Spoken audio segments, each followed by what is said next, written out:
Tamari, and hi to my Honourable Minister. Talofa morena koutou. How are you this morning, Minister? Very good, thank you. Very good, thank you. It's a good day. Yeah. Okay, let's start. Last few weeks, there were quite a lot of announcement. I mean, announcement after announcement after announcement from the government. Let's start with the announcement about the new medical school at Kirikiriroa. How would our Pacific students benefit from this? So several ways. The new medical school, firstly, is a different model. It's a 4-year program instead of a 5-year program. So amongst other things, students don't have another year of living costs and accommodation costs in what can be expensive cities. But furthermore, it's got a particular focus on generating GPs, which is where our need is, generating GPs with an interest and a focus in rural areas, which is where our need is.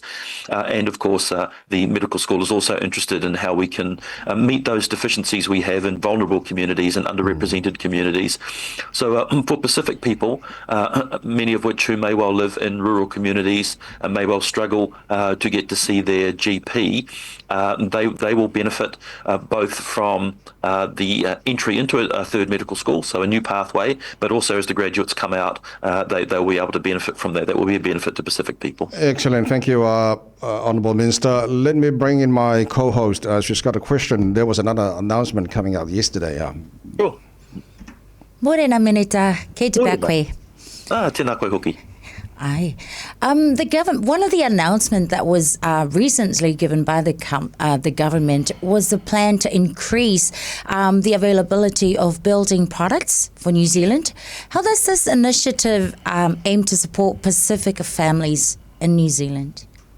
Sure. So this substantively talks to housing and housing supply.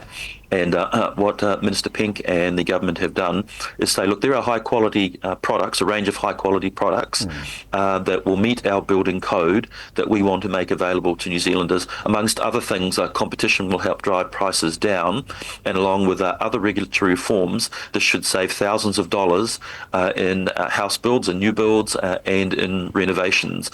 That's particularly important for Pacific peoples, where we know home ownership is lower than in the general population. And it also aligns with a number of the initiatives that I lead through the Ministry for Pacific Peoples in the housing space particularly. The two key initiatives are through Pacific Building Affordable Homes and the Aofale projects, each of which are looking to build quality homes in South Auckland, Waikato, Christchurch, Eastern Pororua.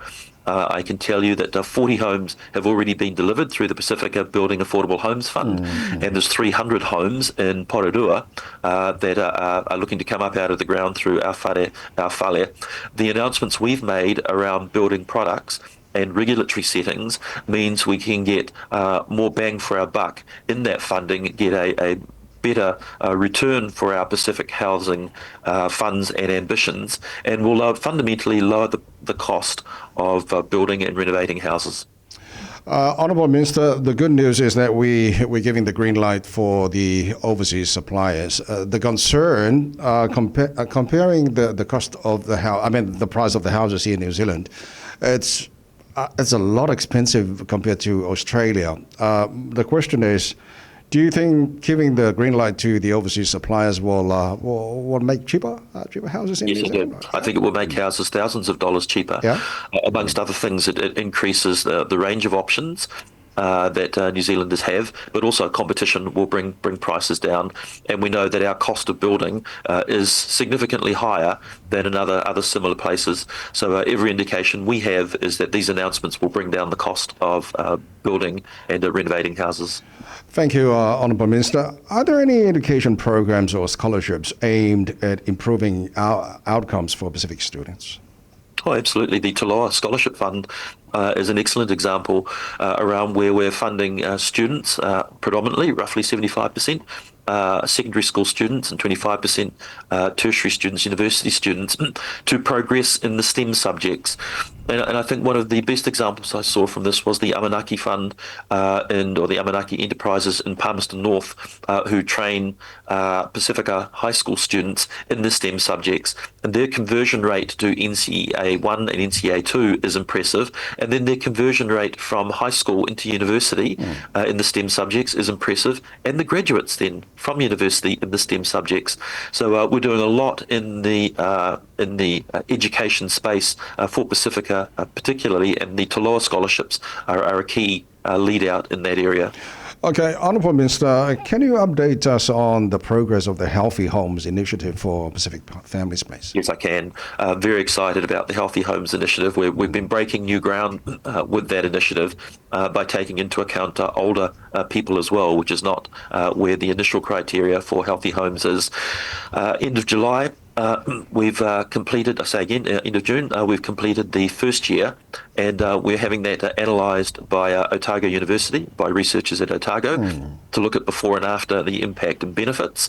And then that program is rolling through in a reconfigured form into this current financial year. So very excited, can't wait for the formal Otago report, but certainly the anecdotal feedback we get is that it's having an impact.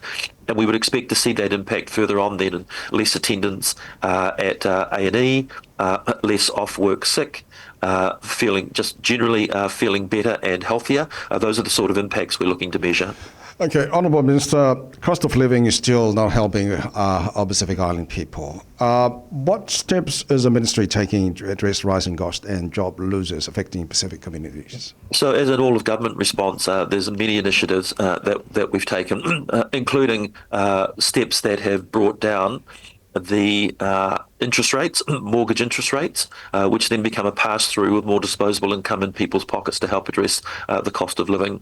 Of course, Family Boost is also a factor in people being able to improve or reduce the early childhood education costs, and a number of initiatives that we have in the economic tool set to fundamentally look at reducing the cost of living. We absolutely, you've seen the Prime Minister and the Minister of Finance absolutely acknowledge that it's tough times out there for New Zealanders, but some of these steps that we have taken will pass through and will help people address the cost of living that they're facing at the moment.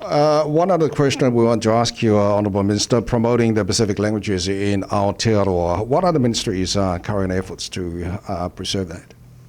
Yes, so a few days ago I was at Papamoa in Tauranga and was announcing the Bishlama Language Week for Vanuatu. Right, yes. Very first time that language has ever been incorporated into the week.